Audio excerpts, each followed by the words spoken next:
Satgas Penanganan COVID-19 mengungkapkan terjadi penurunan jumlah kasus positif corona di Indonesia dalam beberapa waktu terakhir. Juru bicara pemerintah untuk penanganan COVID-19, Wiku Adhisa Smito, mengungkapkan kasus positif turun hingga 16% sejak penerapan pelaksanaan pemberlakuan pembatasan kegiatan masyarakat atau PPKM. Selanjutnya, Pemprov DKI Jakarta menargetkan 3 juta orang pada kelompok prioritas menerima vaksin COVID-19. Target vaksinasi secara keseluruhan di Jakarta mencapai lebih dari 8,8 juta orang. Terkait hal itu, Pemprov melakukan percepatan vaksinasi agar mencapai target hingga 50.000 penyuntikan per harinya. Berbagai aktivitas di Jakarta juga kembali berangsur normal, di antaranya dengan mulai kembali dibukanya sejumlah tempat wisata oleh Pemprov DKI Jakarta. Adapun tempat wisata yang kembali dibuka di antaranya Taman Marga Satwa Ragunan, Ancol, dan Taman Mini Indonesia Indah. Begitu juga dengan pembukaan berbagai museum budaya milik Dinas Kebudayaan DKI Jakarta yang telah beroperasi sejak 9 Maret 2021. Pemprov DKI Jakarta juga berencana memperluas pembukaan tempat-tempat hiburan lainnya. Meski demikian, pemerintah tetap mewajibkan masyarakat untuk menerapkan protokol kesehatan guna mencegah penyebaran corona. Tim Liputan Berita 1, Jakarta.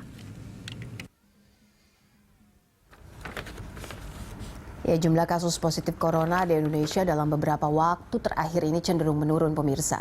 Salah satunya di DKI Jakarta, di mana kasus aktif COVID-nya ini cenderung menurun. Pemprov DKI Jakarta pun mempercepat pemberian vaksin kepada masyarakat, terutama pada kelompok prioritas.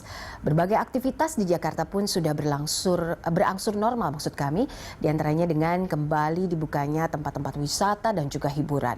Selanjutnya, bagaimana langkah yang dilakukan oleh pemerintah untuk mengendalikan laju COVID di Jakarta ini agar terus menurun. Untuk membahas hal tersebut kami sudah bergabung bersama Wakil Gubernur DKI Jakarta Ahmad Riza Patria, nanti akan bergabung bersama kami. Namun saat ini yang sudah bergabung adalah Kasubit Tracing Satgas COVID-19, ada Pak Kusmedi Priharto. Pak Kusmedi, apa kabar Pak? Baik, alhamdulillah sehat-sehat. Ya, alhamdulillah sehat-sehat selalu ya Pak ya. Kalau kita lihat saat ini angka dari positif COVID-19 atau angka penambahan kasus COVID-19 di Indonesia sudah cukup menurun. Kalau dilihat datanya untuk Jakarta saja, seperti apa Pak? Saya melihatnya dari sisi nasional ya. Jadi tadi malam kita melakukan evaluasi bahwa kasus aktif saat ini itu di Indonesia ada di 11,41%, sedangkan di dunia adalah di 19,05%. Kemudian angka kematian di Indonesia 2,71%, di dunia 2,22%. Memang angka kematian masih agak lebih tinggi daripada angka dunia.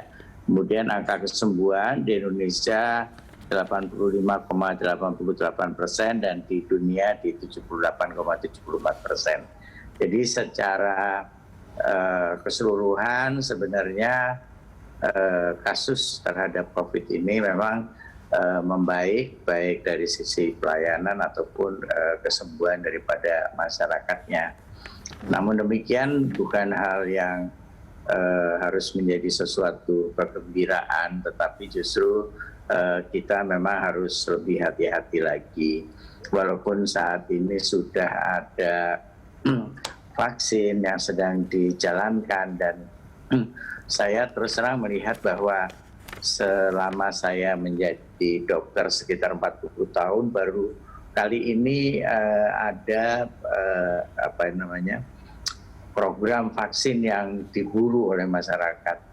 Umumnya dulu kalau ada vaksinasi itu kita yang mengejar-ngejar orang yang akan divaksin, tapi saat ini masyarakat justru mengejar-ngejar tempat vaksinasi. Jadi harusnya menjadi sebuah kegembiraan buat kita semua. Namun demikian kita tahu bahwa efikasi vaksin itu masih sekitar 60-65%, berarti masih ada 35% ya. Kemungkinan besar orang akan tetap terkena COVID tersebut. Ini juga harus menjadi perhatian, artinya biarpun semua angka sudah membaik, kemudian vaksinasi berjalan, kita tetap harus taat melakukan 3M, dan kita juga tetap harus melakukan 3T agar semuanya tetap bisa terjaga. Oke, Pak Kusmedi, kalau kita kembali pada awal-awal Januari dulu, kita ingat bahwa kasus positifnya untuk COVID-19 ini sangat meledak, begitu kemudian mengalami penurunan di Februari hingga tanggal 14 Februari terus menurun begitu ya. Tapi angka kasus aktif dan juga jumlah spesimen yang dites ini kan juga ikut menurun begitu. Menurut Anda apa yang menjadi faktor jumlah kasus positif ini menurun drastis? Apakah PPKM yang menjadi salah satu faktornya, ataukah vaksinnya, ataukah ada indikasi lain yang membuat akhirnya jumlah kasus positif ini menurun? Ya, jadi kalau kami terus terang di Satgas, jadi Satgas itu terbentuk sejak bulan Oktober ya, sebelumnya adalah gugus tugas, kemudian berubah menjadi Satgas, di mana di situ kita banyak memulai kegiatan-kegiatan baru, antara lain di tracking. Kalau dulu orang mungkin tidak terlalu kenal apa itu tracking, apa itu testing dan sebagainya, kami betul-betul melakukan melakukan pengenalan apa itu tracking, apa itu vaksin, sosialisasi ke sana ke sini, sampai akhirnya orang banyak yang tahu apa itu tracking dan apa itu testing dan treatment. Artinya program 3T tersebut sampai dengan ke Pak Presiden, di mana Pak Presiden mencanangkan sendiri bahwa 3T harus dilakukan secara masif. Tetapi di balik itu semua, ternyata setelah kami melakukan semua dengan masif, ternyata banyak hal yang harusnya kita bisa lakukan dan kita temui di lapangan, bahwa perlu adanya pemberdayaan masyarakat, di mana kita tahu bahwa COVID tidak akan pernah bisa selesai kalau itu hanya diurusi oleh para aparat Pemda ataupun oleh tenaga-tenaga kesehatan. Tetapi kita harus bergotong royong sebagai budaya kita untuk bersama-sama menyelesaikan COVID itu, agar supaya COVID itu bisa betul-betul tertuntaskan. Nah, hal yang paling penting pada saat ini justru manakala kondisi sudah mulai membaik, kita harus tetap waspada bahwa kita belum tahu sampai kapan COVID ini akan hilang dan kapan COVID ini akan bisa selesai. Biasanya sewaktu epidemiologi atau pandemi itu bisa terjadi 5, 6, 10 tahun lebih, kadang-kadang seperti itu. Jadi kita harus sudah mulai membuat sebuah budaya baru, artinya perubahan-perubahan bagaimana kita hidup berdampingan dengan COVID tersebut. Baik, Pak Kusmedi, ada beberapa pandangan dari epidemiolog bilang bahwa PPKM tidak terlalu berpengaruh terhadap penurunan kasus COVID-19 di Indonesia. Banyak yang berpendapat seperti itu. Anda melihatnya seperti apa sampai saat ini? Apa yang menjadi satu faktor penting yang bisa menjadi pelajaran dan input bagi kita semua sehingga kasus ini bisa turun? Karena tes tracking ini juga kan beriringan dengan jumlah kasus begitu. Ya, mau tidak mau mengakui atau tidak mengakui bahwa kita di seluruh dunia, bukan di Indonesia saja, kita digebrak dengan COVID-19 itu, dan semua tatanan, bukan hanya tatanan kesehatan aja, tetapi semua tatanan kehidupan hancur akibat daripada COVID. Dan termasuk negara-negara yang sistem kesehatannya cukup stabil pun, mereka tidak bisa mempertahankan semuanya dengan baik. Jadi mau tidak mau, tadi yang saya sebutkan bahwa PPKM berbasis mikro, di mana itu lebih mengedepankan bagaimana pemberdayaan masyarakat mengetahui tentang COVID, bagaimana hidup harus bersama dengan COVID, bagaimana menghindari hal-hal yang kemungkinan akan tertular COVID dan sebagainya. Orang mau berkata itu tidak berpengaruh ataupun berpengaruh, kenyataannya sekarang semua orang melakukan hal itu.